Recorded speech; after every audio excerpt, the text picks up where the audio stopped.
ప్రియా స్నేహితులారా, 2026వ సంవత్సరాన్ని జగద్గురువులు పోప్ లియో గారు పునీత అస్సిసిపుర ఫ్రాన్సిస్ వారి సంవత్సరముగా ప్రకటించారు. ఫ్రాన్సిస్ వారు మరణించి 800 సంవత్సరములు అవుతున్న సందర్భంగా ఈ ప్రత్యేక జూబిలీ సంవత్సరాన్ని ప్రకటించడం జరిగింది. ఈ సందర్భంగా మనం వారానికి ఒక అంశాన్ని ఫ్రాన్సిస్ వారి జీవితం నుండి ధ్యానిస్తూ ఉన్నాం. మరి ఈ వీడియో ద్వారా పునీత అస్సిసిపుర ఫ్రాన్సిస్ వారి బాల్యము, యవ్వనము గురించి ధ్యానిద్దాం. మానవ చరిత్రలో కొందరు వ్యక్తులు కేవలం పుడతారు, జీవిస్తారు, కాలగర్భంలో కలిసిపోతారు. కానీ మరికొందరు తమ జీవన శైలితో ప్రపంచ గతినే మారుస్తారు. అటువంటి మహనీయులలో పునీత అస్సిసిపుర ఫ్రాన్సిస్ వారు అగ్రగణ్యులు అని చెప్పవచ్చు.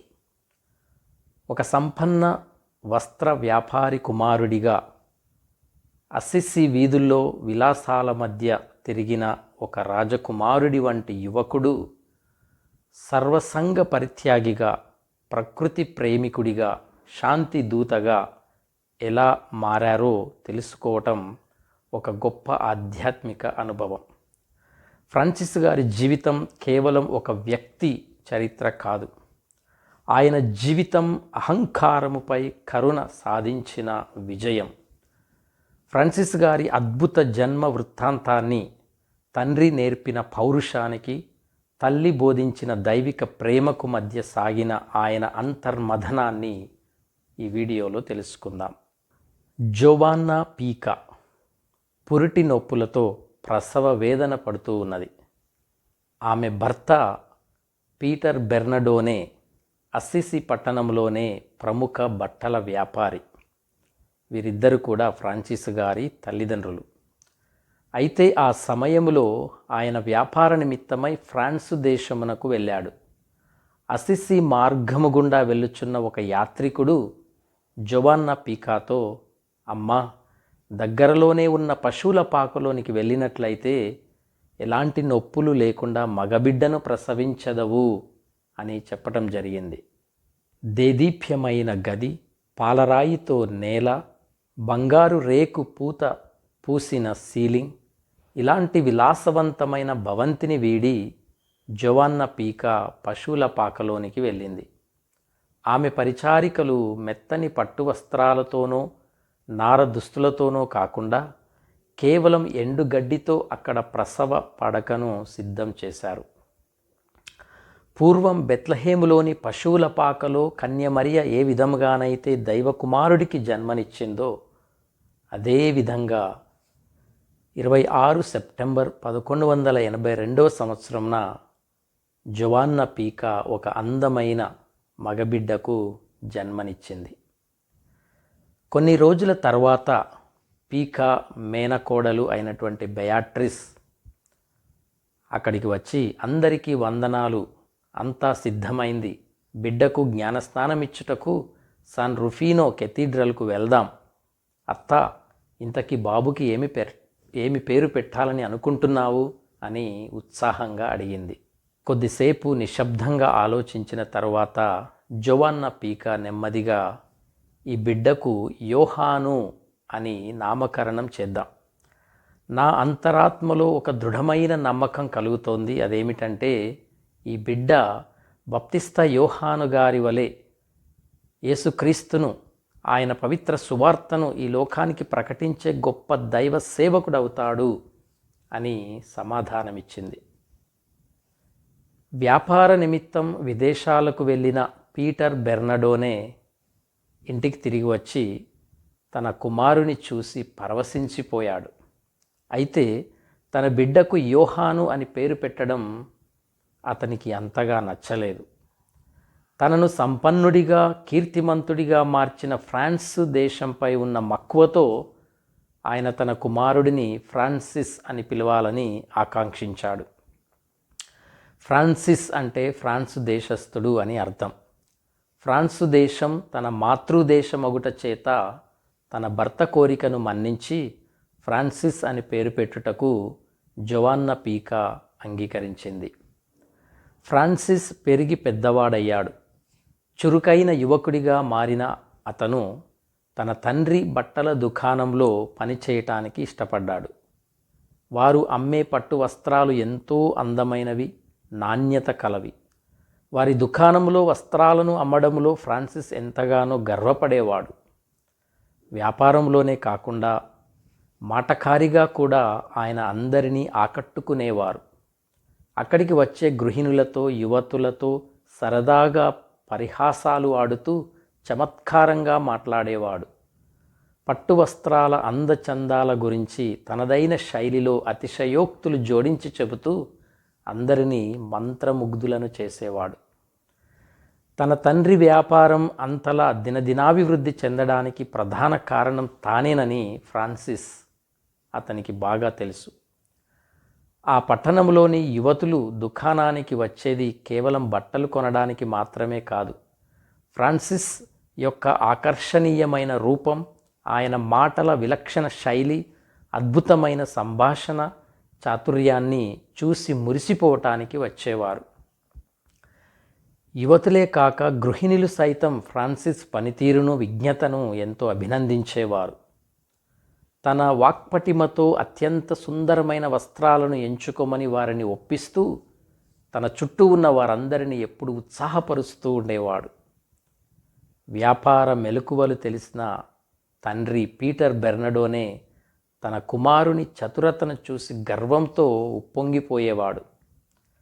ఫ్రాన్సిస్ తరచుగా దుకాణం గుమ్మం వద్ద నిలబడి హుందాగా మీసం మెలేస్తూ లోపలికి వచ్చే ప్రతి యువతిని తన సరదా మాటలతో పలకరించేవాడు.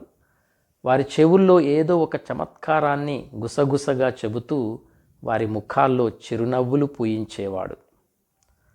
ఫ్రాన్సిస్ పెరిగి పెద్దవాడవుతున్న కొద్దీ క్రమంగా విలాసాలకు, వ్యసనాలకు బానిస అయ్యాడు.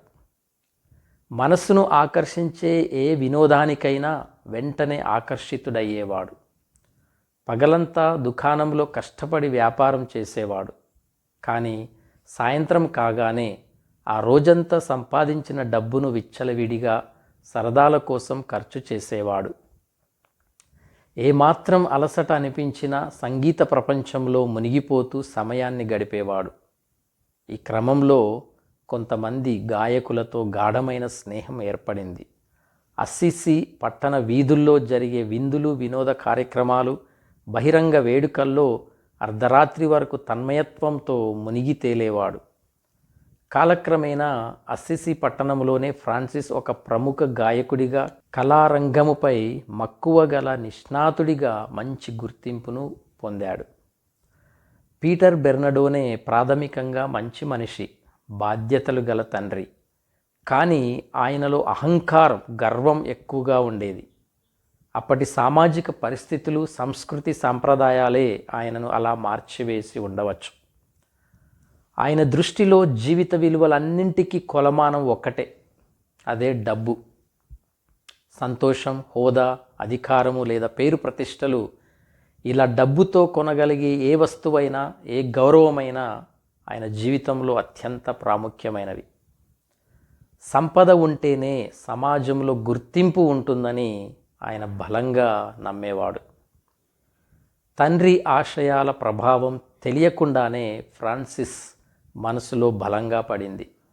ఒక సమర్థుడైన వ్యాపారవేత్తగా, అపారమైన సంపన్నుడిగా ఎదగాలన్న తపన ఫ్రాన్సిస్లో మొదలైంది.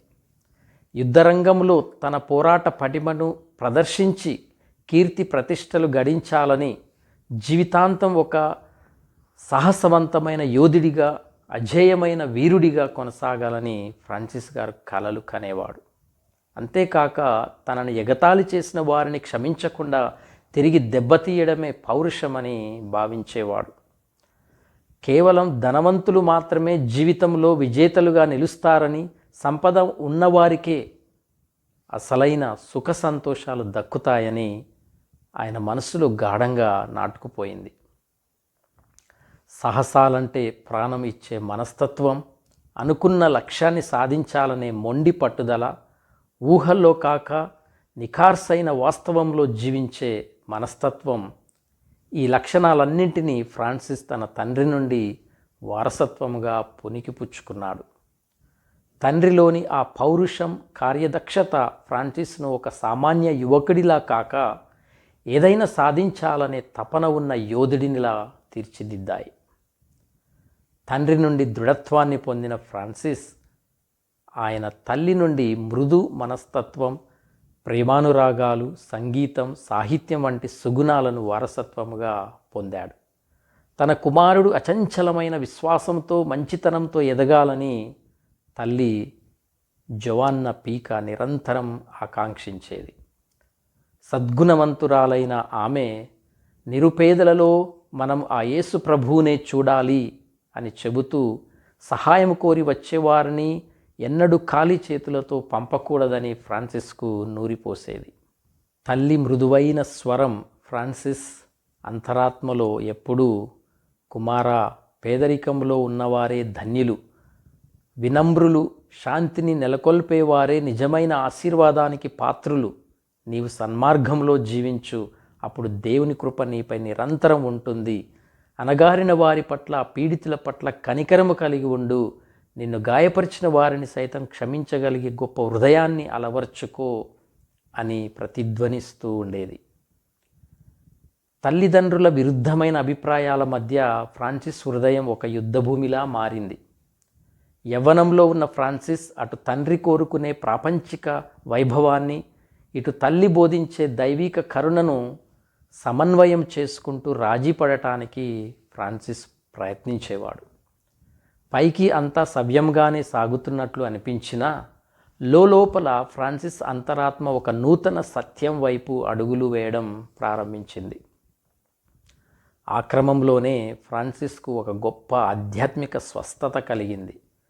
దేవుడు, సాతాను, ఆత్మ, శరీరం, మంచి, చెడు, వెలుగు, చీకటి, ఇవి ఎన్నటికీ ఒకటి కాజాలవని, వీటి మధ్య రాజీ అసాధ్యమని ఫ్రాన్సిస్ గ్రహించాడు. లోకపు విలాసాలు ఆత్మను బంధిస్తాయని, నిజమైన స్వేచ్ఛ దైవ చింతనలోనే ఉందనే వాస్తవాన్ని ఫ్రాన్సిస్ తెలుసుకున్నాడు. అదే సమయంలో ఫ్రాన్సిస్ గడుపుతున్న విలాసవంతమైన జీవన శైలిని, చేస్తున్న మితిమీరిన ఖర్చులను చూసి తండ్రి పీటర్ బెర్నడోనే తీవ్ర ఆవేదనకు గురయ్యేవాడు. తన కష్టార్జితం ఇలా వృధా అవుతోందని మదనపడేవాడు. కానీ తల్లి పీకా మాత్రం తన కుమారునిపై ఎంతో నమ్మకంతో నిస్సందేహంగా ఉండేది. ఒక సందర్భంలో ఫ్రాన్సిస్ ప్రవర్తన పట్ల తండ్రి పీటర్ బెర్నడోనే సహనం కోల్పోయి ఆగ్రహించినప్పుడు తల్లి అడ్డుపడి తన కుమారుడిని కాపాడుకుంది. ఆమె తన భర్తతో, ఫ్రాన్సిస్ ఎన్నటికీ తప్పు ద్రోవ పట్టడు, అతని హృదయంలో ప్రభు పట్ల అమితమైన ప్రేమ ఉంది, అందుకే ఈ లోక సంబంధమైన భోగభాగ్యాలలో అతను ఎక్కువ కాలం ఇమడలేడు, తనకు మొదట పెట్టిన యోహాను అను పేరుకు తగ్గట్లుగానే బప్తిస్మమిచ్చే యోహాను వలె అతను క్రీస్తుకు ఒక నిజమైన గొప్ప శిష్యునిగా మారతాడు అని తేల్చేసి చెప్పింది.